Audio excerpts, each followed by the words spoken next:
Olá, bom dia. Meu nome é Carolina Tomazini. O professor orientador foi o Márcio Borges Moreira e o tema da minha pesquisa foi o preconceito acerca do ingresso de estudantes autistas no mercado de trabalho e o efeito da leitura de história em quadrinhos na mudança de atitude.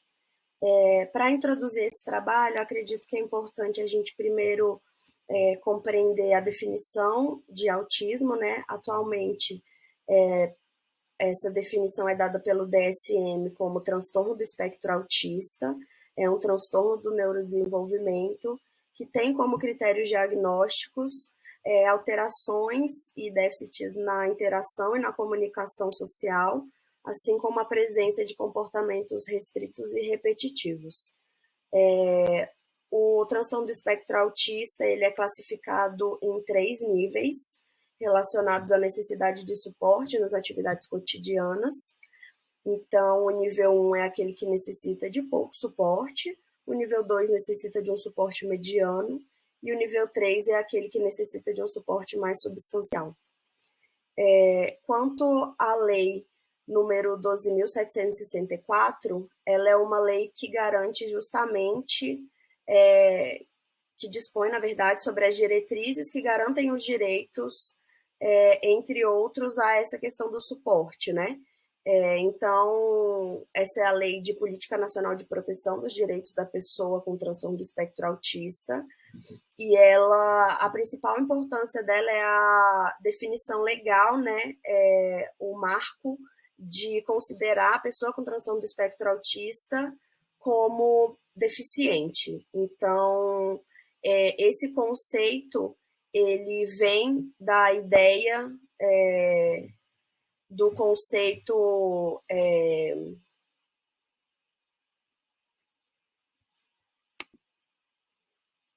de que deficiente é aquela pessoa que tem algum impedimento a longo prazo, de natureza física, mental ou sensorial, e isso impede ela de estar em pé de igualdade com as demais pessoas, né? De forma que ela participe e tenha uma participação plena e efetiva dentro dessa sociedade.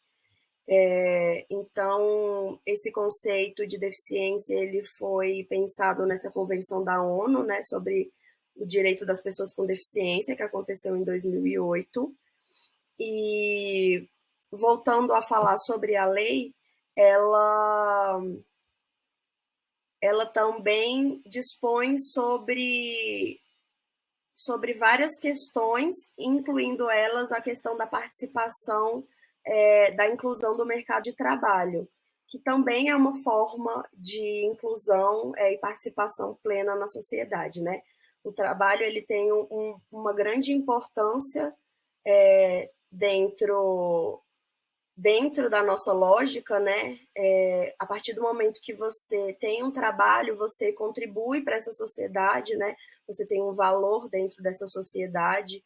Então, essa é uma questão muito importante, mas que para pessoas autistas existe uma questão, existem algumas questões, né? Que são vistos como obstáculos dentro desse processo de entrada no mercado de trabalho, e o que foi encontrado na literatura é que as principais dificuldades são relacionadas à falta de suporte e incentivo do governo e também à discriminação por parte dos colegas e de empregadores.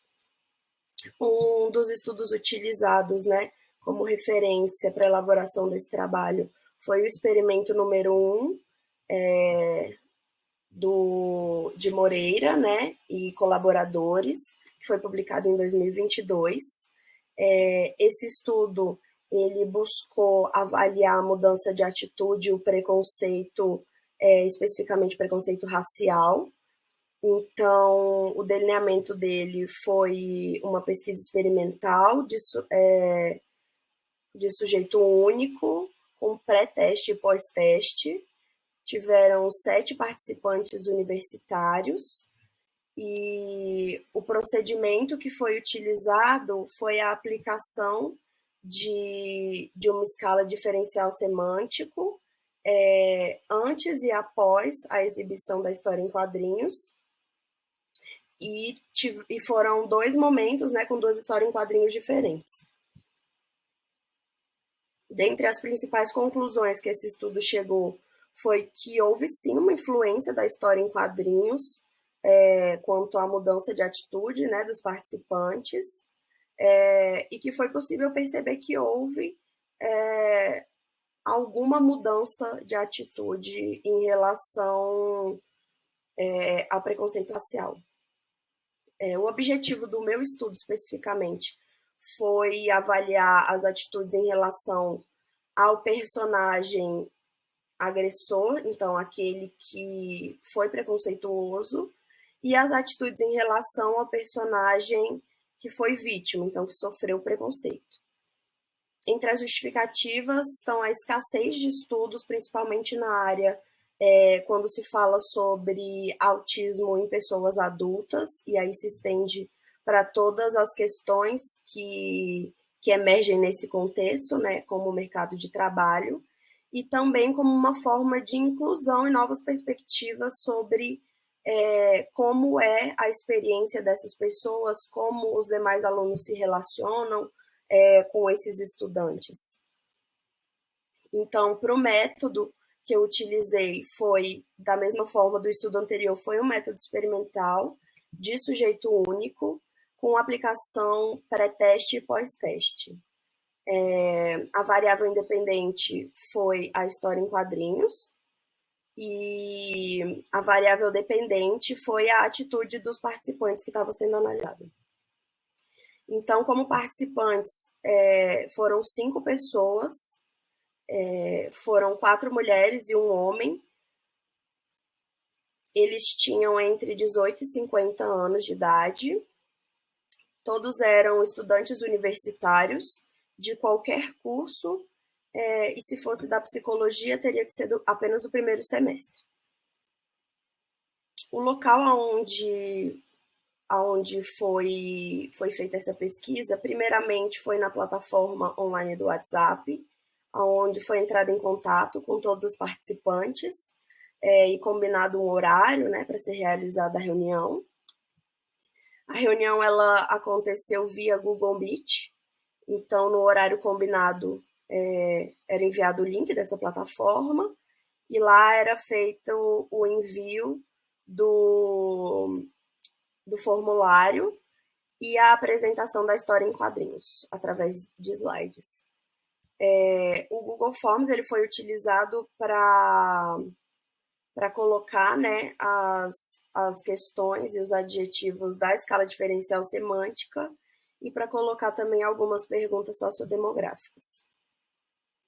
Como material, eu vou iniciar falando sobre os personagens. A primeira personagem é a recrutadora-chefe. A segunda personagem é uma recrutadora novata na empresa. O terceiro personagem é o personagem autista e o quarto personagem é um personagem neurotípico. Então, dentro desses 4 personagens, 2 deles exerceram um papel neutro, que foi a recrutadora novata e o candidato neurotípico. Como vítima, foi o personagem número 3, né, o personagem autista, que foi aquele que sofreu preconceito. E como personagem exercendo o papel de agressora, a gente teve a personagem número 1, que era a recrutadora-chefe. Bom, aqui eu trouxe um pouco da história em quadrinhos. Ela se passa numa empresa que vai ocorrer um processo seletivo.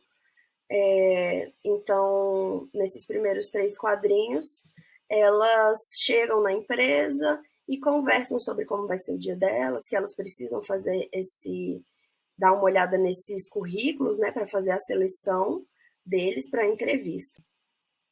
Nesse segundo momento, elas analisam os currículos e decidem qual que elas vão selecionar para as entrevistas, né? Então, cada uma seleciona um candidato e elas decidem que eles que farão a entrevista. No momento seguinte, é o dia da entrevista, né? Os candidatos vão até a empresa, eles se cumprimentam, e elas pedem para eles se apresentarem, né? Eles se apresentam e elas perguntam, dão início ali à seleção, perguntando qual seria a qualidade ou o ponto forte de cada um deles. O personagem neurotípico se põe à frente ali, inicia falando, enquanto o personagem autista precisa ser instigado, né, a responder.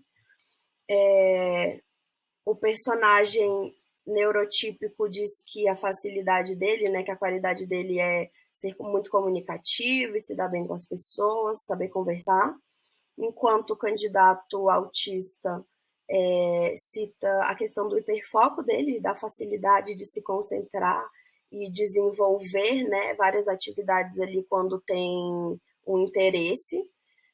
E em seguida elas continuam e questionam sobre um defeito ou um ponto fraco.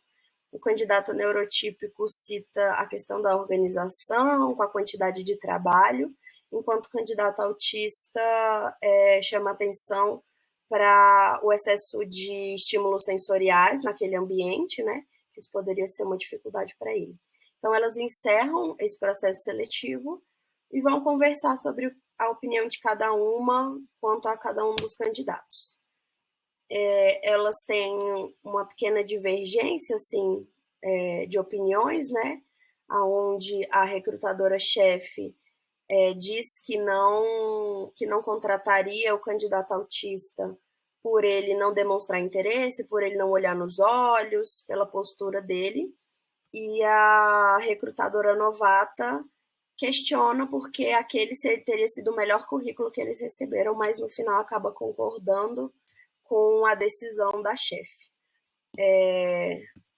Nesses 3 quadrinhos finais, então, elas batem o martelo da decisão e cada uma faz uma ligação para avisar os 2 candidatos, né, que um passou e o outro não. Então, a escala de diferencial semântico utilizado foi essa. Tinham 13 pares de adjetivos, né? Esses pares eles foram distribuídos nas extremidades, eles têm um caráter antagônico, né? Então, os participantes deveriam marcar dentro dessa escala de 5 pontos, perto do adjetivo que mais se aproximava daquele personagem, o que lembrava, que associava naquele personagem. Então, como resultados, né?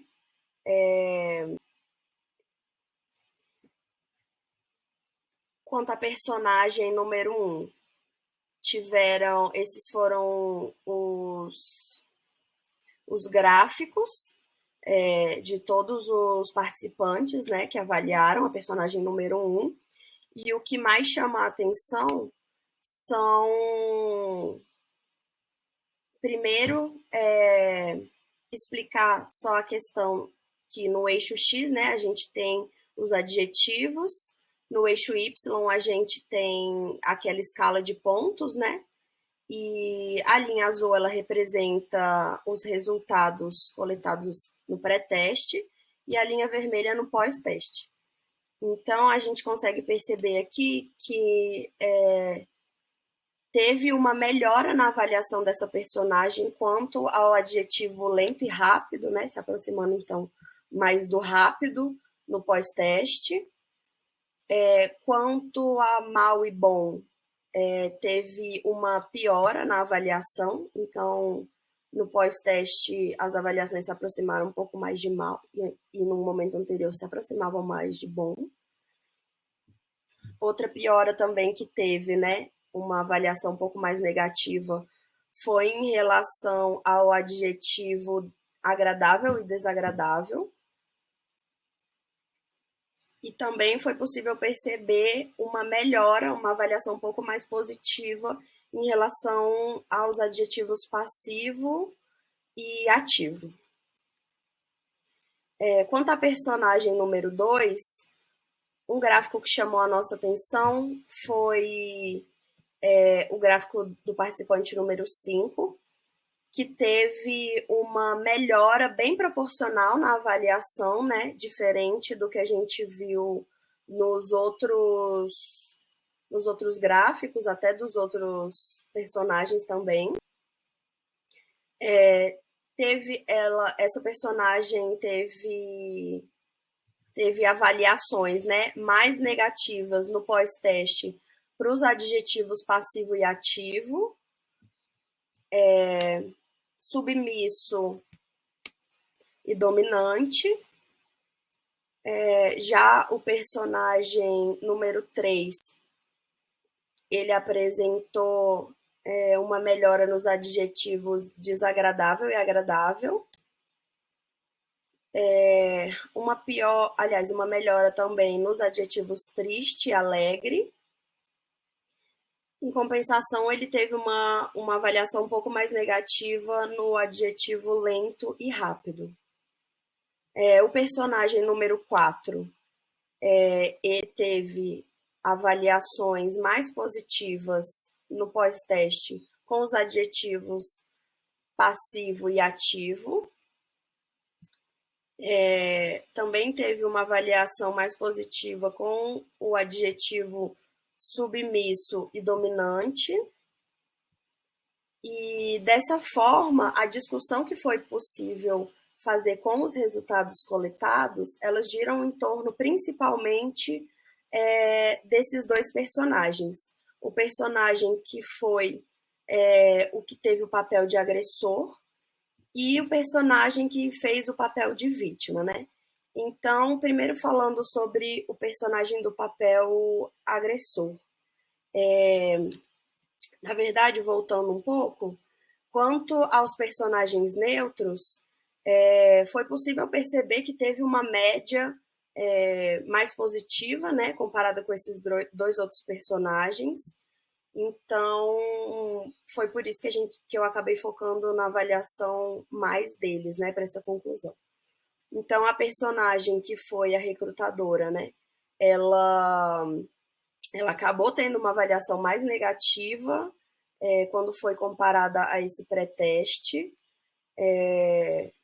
enquanto o personagem autista, ele teve nas avaliações dele algumas avaliações mais neutras, e aí, tendo esses dois resultados, o que foi possível pensar é que talvez existisse uma questão das pessoas não terem tanto conhecimento sobre o tema, né, sobre o transtorno do espectro autista, e por isso acabaram ficando talvez inseguras de dar uma opinião mais formada, uma opinião mais específica, né, ou seja, mais concentrada ali nas extremidades dos adjetivos. Ou seja, que essas pessoas, elas não conseguiram, pode indicar que elas não conseguiram formar uma opinião mais sólida, né, sobre esse tema, ou elas só não se sentiram seguras para se posicionar de uma forma mais direta, né? Então, a partir desses resultados e a partir da literatura que foi vista quanto a esse tema, né, faz-se necessário que se estude mais sobre, se façam mais trabalhos e mais pesquisas sobre como que esses alunos, esses estudantes, né, avaliam o personagem vítima e o personagem agressor. Talvez uma proposta seria fazer uma avaliação mais individual, incluir alguma escala, né, que pudesse avaliar preconceito, alguma coisa nesse sentido.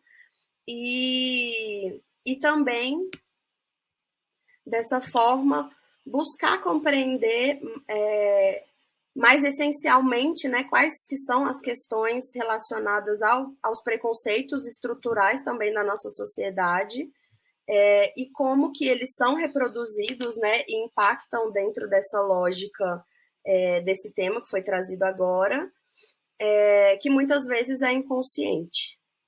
E essa foi a minha apresentação. Muito obrigada.